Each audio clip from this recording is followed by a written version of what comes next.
Em abril de 1962, um homem dá entrada no hospital Albert Schweitzer, em Deschapelles, no Haiti.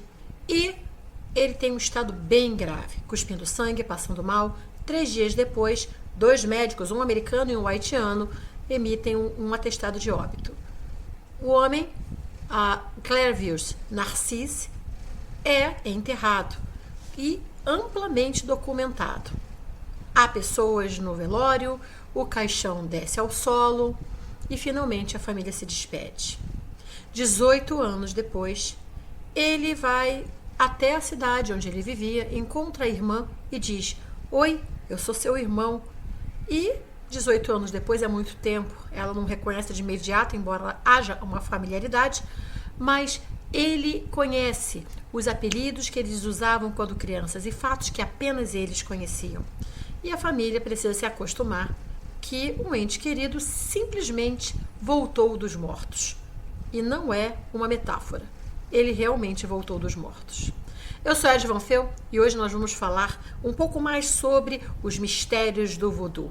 Religião oficial do Haiti, uma religião iniciática, mas com um profundo sentido esotérico, uma cosmogonia extremamente rica e uma magia muito poderosa. E hoje nós vamos falar do que o pessoal tem muita curiosidade. Será que é verdade, então, que a gente pode voltar dos mortos com o poder da magia? Bom, a verdade é que ninguém quer voltar dos mortos se é para voltar como um zumbi, que é um ser sem vontade, sem graça e feio. Mas todo mundo quer saber como isso é possível.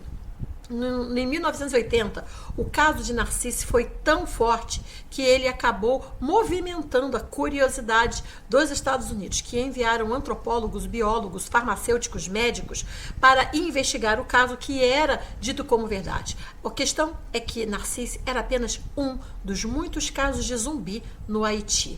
E o Narcisse, ele acabou sendo empregado, digamos assim, numa fazenda, pouco depois de ser trazido de volta à vida. Porque algum tempo depois que ele foi enterrado, ele tomou uma poção que o desumbificou, que o trouxe dos mortos. E, sem vontade própria, ele foi condenado a trabalhos forçados junto com outros 100 zumbis na fazenda deste Rugan, que é um sacerdote voodoo.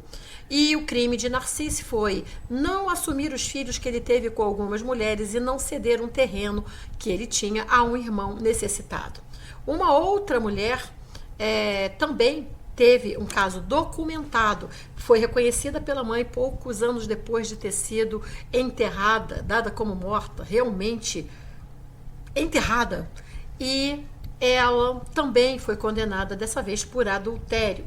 E esse Rugan, que na verdade escravizou Narcisse e outros zumbis, acabou sendo assassinado por um zumbi e os zumbis ficaram à solta por aí. Eles são seres que andam sem vontade, sem decisão. É uma vida muito triste. Inclusive, tem uma curiosidade. Eu sempre tive medo de fantasma, mas de filme, além dos fantasmas, o que mais me dá medo é zumbi. Gente, eu tenho horror de zumbi. E um dos motivos eu acho que é justamente esse. Quando você se torna um zumbi, você se torna alguém condenado a viver apenas em função das suas necessidades mais básicas.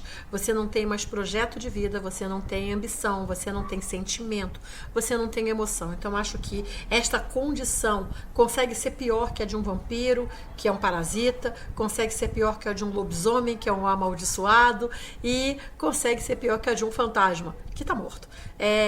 E aí você pergunta, mas Ed, por que você está contando essa história assombrosa? Que inclusive tem um filme sobre isso, eu sempre cito, chamado The Serpent and the Rainbow, aqui no Brasil como A Maldição dos Mortos-Vivos, e também um documentário da BBC, que é de 1984. Tem também um podcast sobre o tema também da BBC. Então, se você tiver a fim de saber um pouco mais sobre o caso de Narcisse e o caso da Angeline Ler, que foram os 2 casos estudados aqui, você pode procurar na rede que você vai encontrar bastante informação com eles.